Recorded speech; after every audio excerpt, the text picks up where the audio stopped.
Hello，大家好，好耐冇見過大家啦。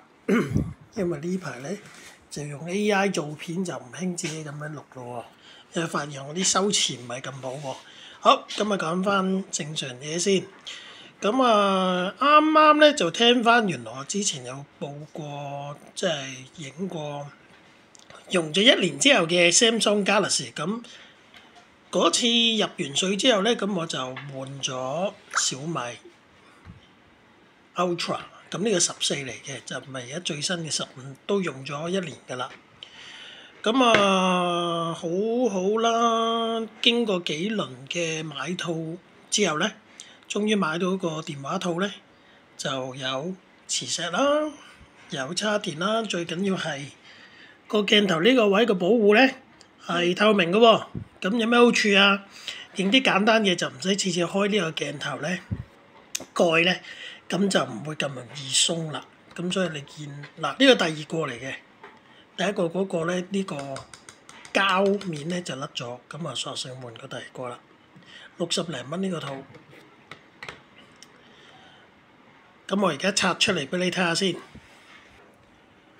咁就買小米嘅時候，咁佢就聲稱呢個背咧就好多次都唔會花嘅成啊。咁的而且確又真係好似冇乜點花喎。不過就會有啲積咧，就積咗喺度咧就清唔到嘅。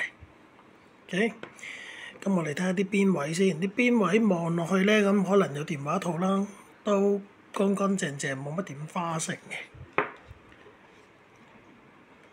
咁佢同而家同嘅 iPhone 嗰啲差唔多啦。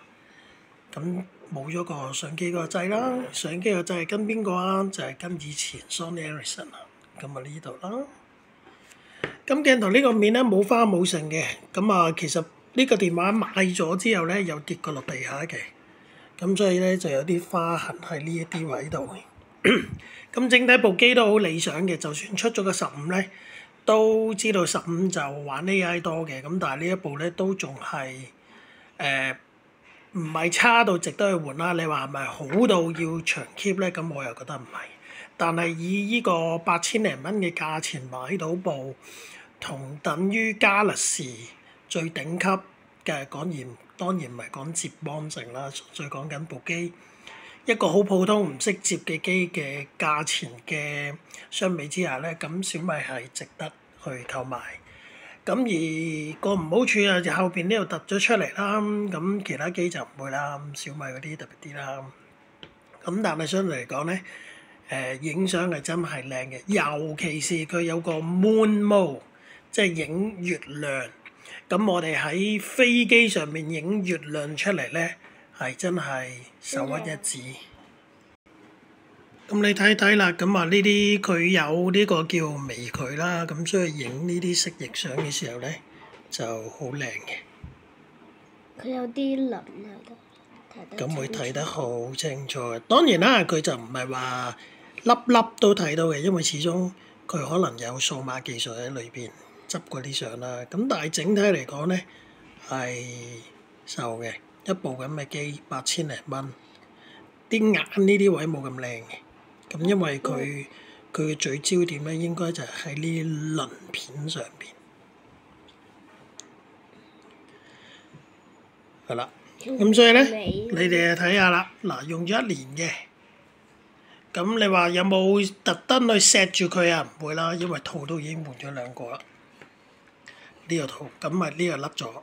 咁其實3個，之前再用其他套嘅。咁嗰啲套咧冇得做無線叉電，咁所以咧後尾又換一個套咧，就專係做無線叉電。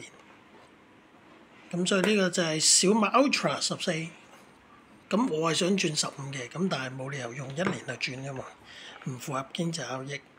咁今日分享係咁多，咁希望大家中意我呢個 review。performance 嗰啲就唔需要特別講㗎啦，純粹係用咗1年之後，究竟15值唔值得買？然後再拍片啦，俾你睇。咁可能係下年㗎啦，拜拜。